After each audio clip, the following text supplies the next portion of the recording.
Nenmara vocational higher secondary school VHSE വിഭാഗം national service scheme സപ്തദിന സഹവാസ camp സ്ഫുരണം 2025 സമാപിച്ചു. December 26 മുതൽ ജനുവരി 1 വരെ ചാത്തമംഗലം GUP സ്കൂളിൽ നടന്ന ക്യാമ്പിന്റെ സമാപന സമ്മേളനം നെന്മാറ ഗ്രാമപഞ്ചായത്ത് പ്രസിഡന്റ് CC സുനിൽ ഉദ്ഘാടനം ചെയ്തു. നമ്മൾ പഠിക്കുന്തോറും നമ്മുടെ ചുറ്റുപാടുകളിലൂടെ അറിഞ്ഞ് വളരാൻ നമുക്ക് കഴിയും. നിങ്ങളും ഞാനും ജീവിക്കുന്ന സമൂഹത്തിൽ നമ്മുടെയൊക്കെ സൗകര്യങ്ങളൊന്നുമില്ലാതെ ജീവിക്കുന്ന ഒരുപാട് ആളുകളുണ്ട്. ഈ സമൂഹത്തിൽ ഒരുപാട് പ്രശ്നങ്ങളുണ്ട്. നമ്മുടെ രാഷ്ട്രീയത്തിൽ ഒരുപാട് പ്രശ്നങ്ങളുണ്ട്. നമ്മുടെ സംസ്കാരങ്ങൾക്ക് ഒരുപാട് കുഴപ്പം വരുന്നുണ്ട്. നമ്മുടെ പൈതൃകങ്ങൾക്ക് ഒരുപാട് കുഴപ്പം വരുന്നുണ്ട്. നമ്മുടെ പാരമ്പര്യങ്ങൾക്ക് ഒരുപാട് കുഴപ്പം പറ്റിക്കൊണ്ടിരിക്കുന്നുണ്ട്. നമ്മുടെ ആരോഗ്യ സംവിധാനങ്ങൾക്ക് ഒരുപാട് കേടുണ്ട്.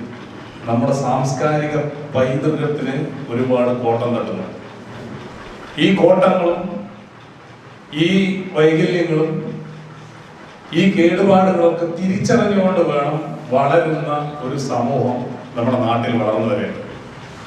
അങ്ങനെ തിരിച്ചറിയുമ്പോഴാണ് നാളെ നല്ലൊരു സാമൂഹ്യ സൃഷ്ടിക്ക് തുടക്കം കുറിക്കാൻ ആർക്ക് സാധിക്കുക? വളർന്നു വരുന്ന പുതിയ തലമുറയ്ക്ക് സാധിക്കുക. അപ്പൊ ആ തിരിച്ചറിവിന്റെ 7 ദിനങ്ങളാണ് കഴിഞ്ഞ 7 ദിവസവും നിങ്ങൾ കൂടെ ഉണ്ടായത്. ഒരു രാഷ്ട്രത്തെ നിർമ്മിക്കുക എന്ന് പറയുന്നത് ഒരു ഭരണാധികാരിയുടെ മാത്രം ചുമതലയില്ല.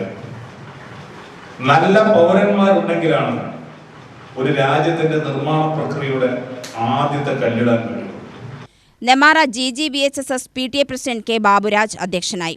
Principal VM Nisha, ward member Sangeetha Narayanan, GUPS Chathamangalam headmistress Sarojini, PTA president Madhu എന്നിവർ സംസാരിച്ചു.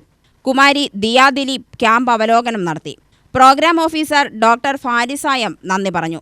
രാസസൗന്ദര്യത്തിനെതിരായി സഹജം സുന്ദരം, ലഹരിക്കെതിരെ വർജ്യം, മാനസഗ്രാമത്തിനായി മഹാസഭ, വൈദ്യുതി അപകടങ്ങൾക്കെതിരെ സേഫ്റ്റി സ്പാർക്ക് എന്നീ പ്രൊജക്ടുകളും, പ്രണവേഗം സായന്തനം എന്നീ സ്കിൽ സെഷനും, സുഹൃതം സാഗൂതം എന്നീ സ്പെഷ്യൽ പ്രോഗ്രാമുമാണ് ക്യാമ്പിൽ നടപ്പിലാക്കിയത്.